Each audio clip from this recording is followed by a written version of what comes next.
my first ever vampire vlogs. I am the Maven of the Eventide, and I would like to take a few minutes to speak informally to you before the sun rises and I must return to my crypt to sleep about a movie I saw last night. A vampire movie. Underworld Awakening. Now, it's common knowledge that the first Underworld movie was, well, not great. I am planning to actually do a proper vampire reviews episode on that movie very soon, so I won't get too much into it. But the premise is that vampires and werewolves, as they call themselves Lycans, in this world have been enemies for hundreds of years, sworn enemies, and vampires have a group of people called death dealers.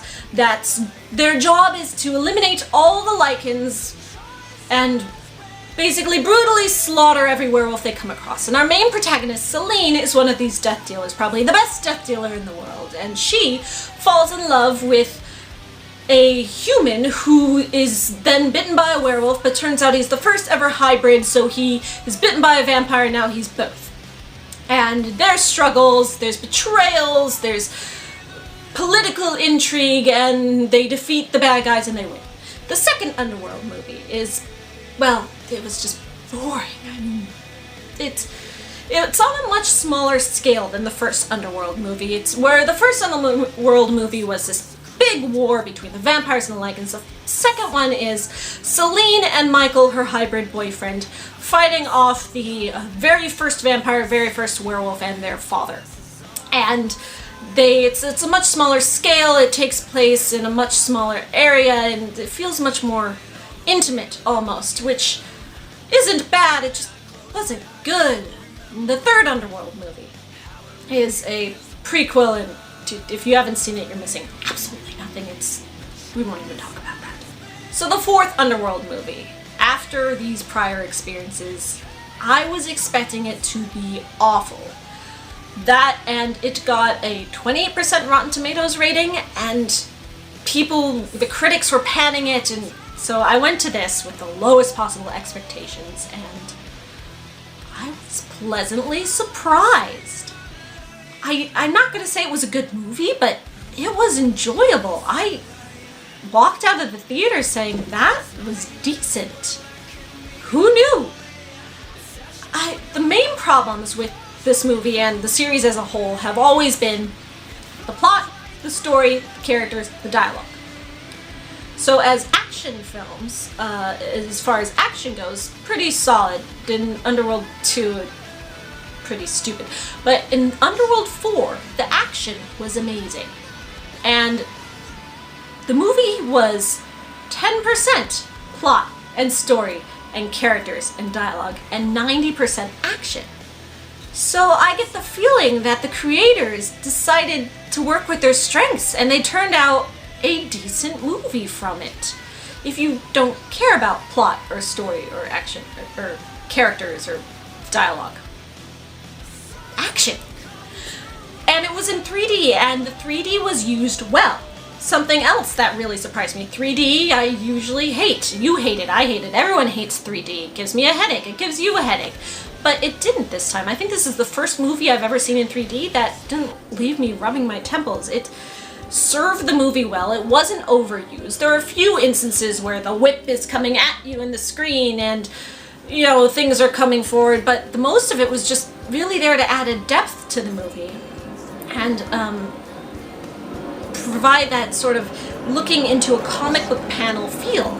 And as Underworld is sort of a pseudo comic book style movie, even though it's not based off a comic book, it's just trying to appeal to that audience, it really worked. It was like you were stepping into comic book panels, and with their unique color scheme, which I will get into when I talk about Underworld 1, in upcoming vampire reviews you should watch.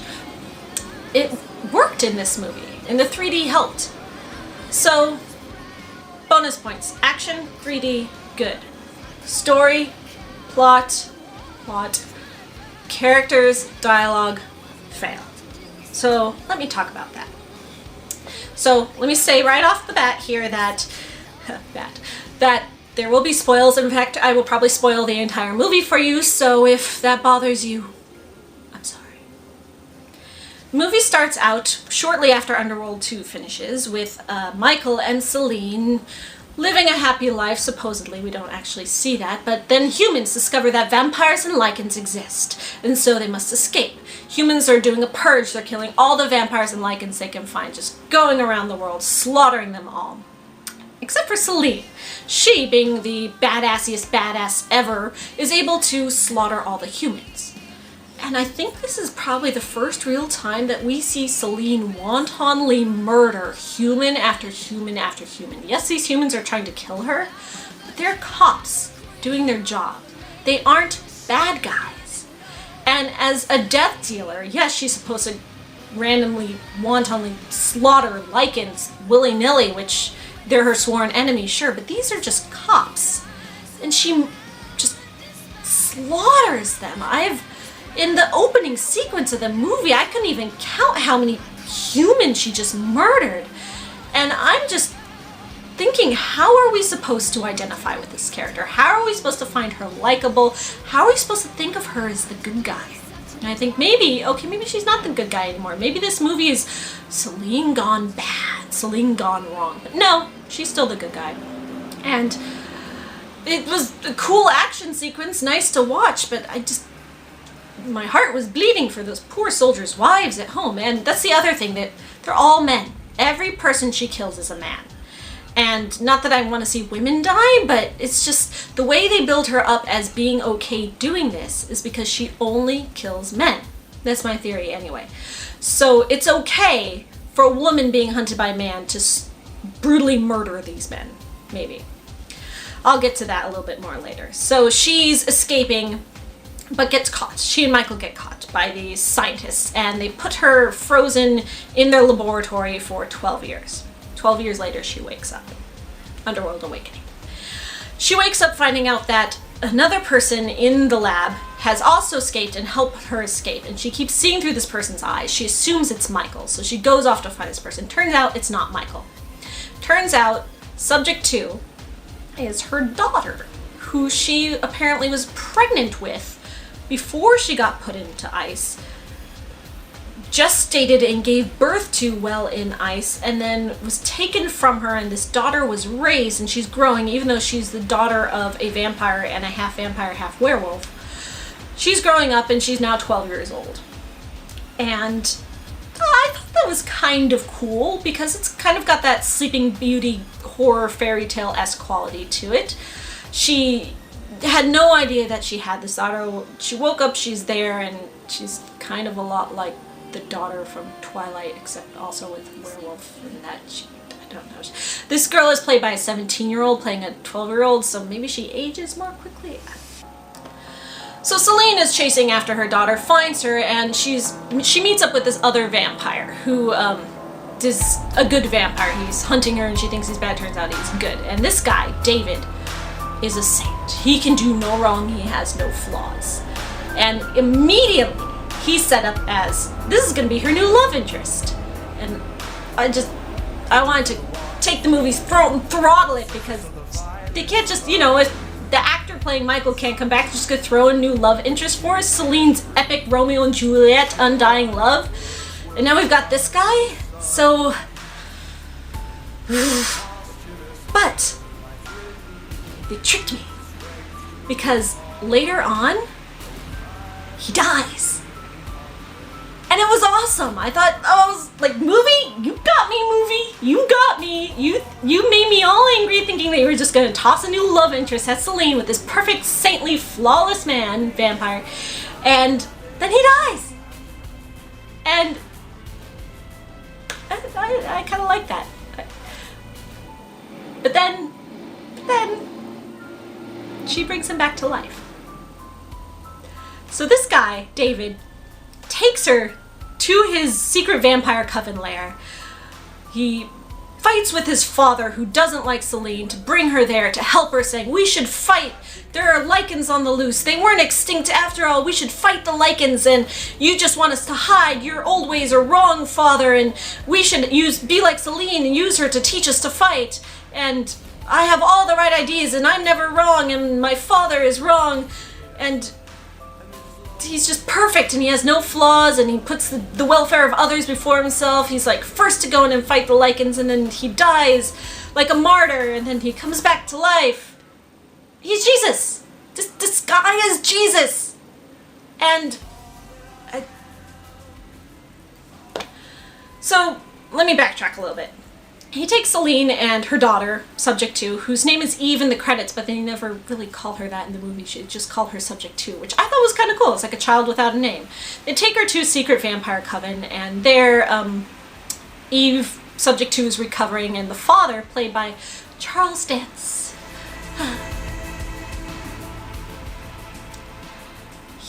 The father is saying, we don't want them here. I know what she is. She's a Lycan lover. She had a Lycan boyfriend, and this is their offspring, and conveniently forgetting that Michael was also half vampire and sort of a big deal. He hates Celine because she's a Lycan lover. And so there's a big argument between the father and the son saying, oh, we should fight, we should hide, we should fight, we should hide, and of course the father's wrong. And then the Lycans attack. And while they're attacking, Celine and her daughter have this touching moment where the daughter says, I've been dreaming all my life about what it would be like to have a mother, and then I finally meet you and you're cold to me.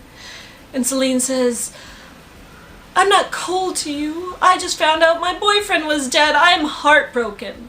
And the daughter says, oh, conflict resolved.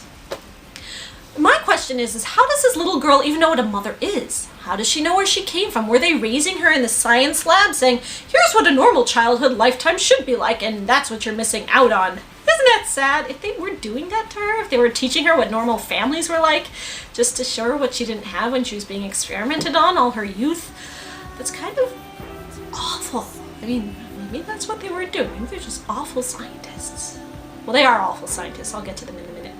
So the Lycans attack, and Celine says, daughter, you stay here where it's safe. I'm gonna go fight. And then the father is like, this is your fault. You brought the Lycans here. It's your reason. You're the reason they're here, so you should leave. And Celine's like, you're right, I should leave. And the son is like, no, we should fight. And she's like, yeah, but I'll leave and then, hold them off and then I'll be gone. So she goes back and she gets her daughter, and the daughter is like, take me with you. So she takes her with her, and she's like, okay, we're gonna fight our way out of here. And then she says, no, we're not. Now you go hide and be safe, and I'm gonna fight. It just goes back and forth. She puts the daughter in a safe place and takes the daughter out, and then puts her back in a safe place and takes her out, and then gives her to David to take someplace safe. And I just feel like parts of the plot sequence in this part of the film where something was missing, or they got confused and rewrote it a few times, and just the back and forth was really weird.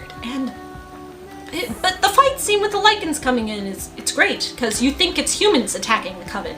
And then turns out it's Lycans who you thought were extinct, and not only are they Lycans, they're super huge genetically modified Lycans, because the scientists at the lab have been doing experiments on Lycans, because it turns out they're all Lycans themselves. They weren't extinct, surprise, and trying to fuse the hybrid DNA with their own DNA in order to create them into super immune Lycans with vampire powers, instant healing, immune to silver. So the Lycans capture the little girl and they take her back to the lab. So now Celine has to go rescue her. And this is where her not boyfriend dies and comes back to life. So she goes back herself. She goes to rescue her daughter with the help of her noble cop buddy, who also has absolutely no flaws and a tragic backstory. And just the way he's written is, this guy, he's a seasoned actor. I don't want to blame him, but his line delivery was like cliche cop line, scowl, cliche tragic backstory, tear. This character is so underdeveloped and underportrayed and had no flaws, saintly, and then at the end of the movie, he also dies and comes back. This guy is the only human fighting in the big climax of the movie. Gets his head bashed in by the main antagonist after being shot and run over and tossed around, and he dies, helping save Celine. And you think, okay, noble death. Well, he was black, it figures that he's gonna die.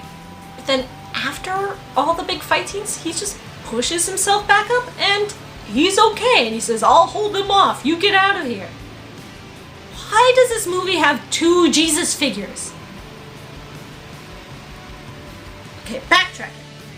So, they take the daughter back to the hospital, or the laboratory.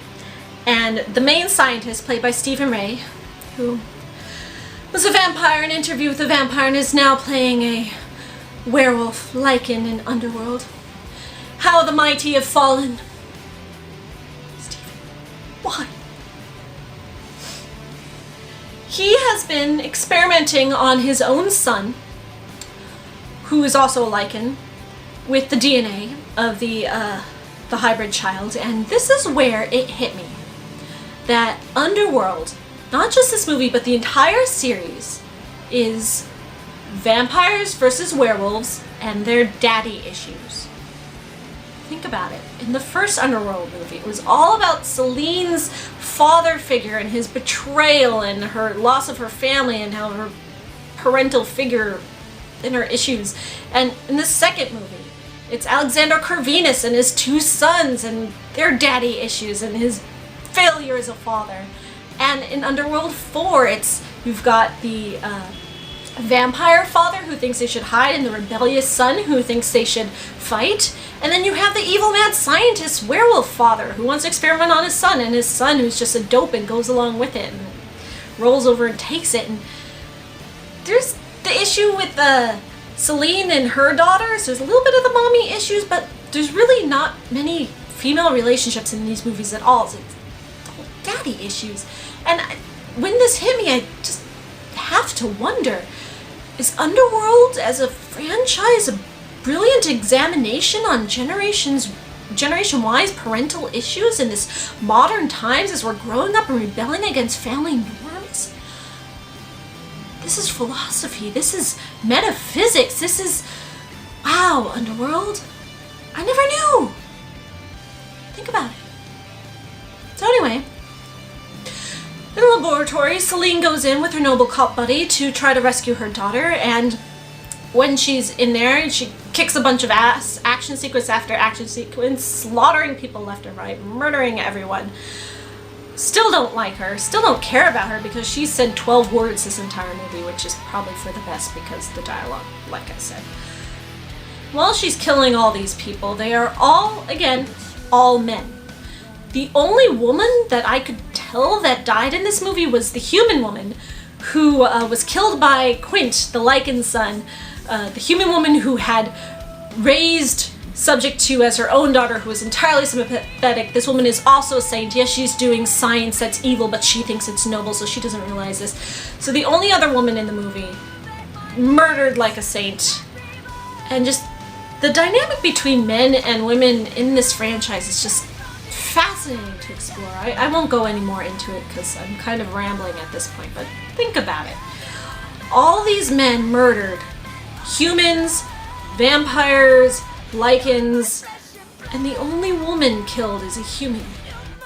There's mention of two other women in the movie. The noble cop's wife, who had been turned into a vampire. She sacrificed herself to save him because they were getting raided during the purge, and she killed herself before the cops could come in and raid them, and so he got spared.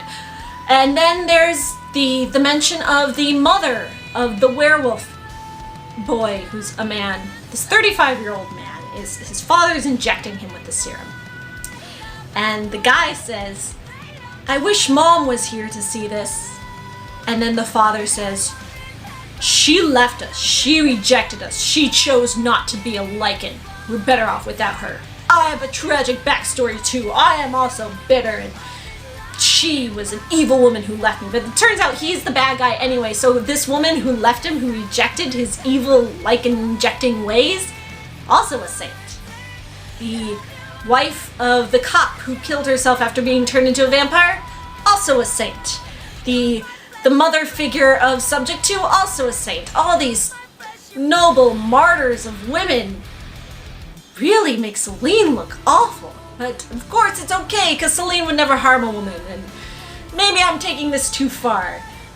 So, in conclusion, Underworld Awakening. 10% awful, 90% decent. I would recommend seeing it if you're in the mood for a bunch of very good-looking action sequences strung together by hardly any plot at all that matters. I am the Maven of the Eventide, and this has been a vampire vlog. I can promise you that in the wee hours of the morning before the sun comes up and I must crawl back into my coffin for my rest, when a vampire movie comes out in theaters, I will be here to tell you what I think about it. Until next time, good night. Good morning.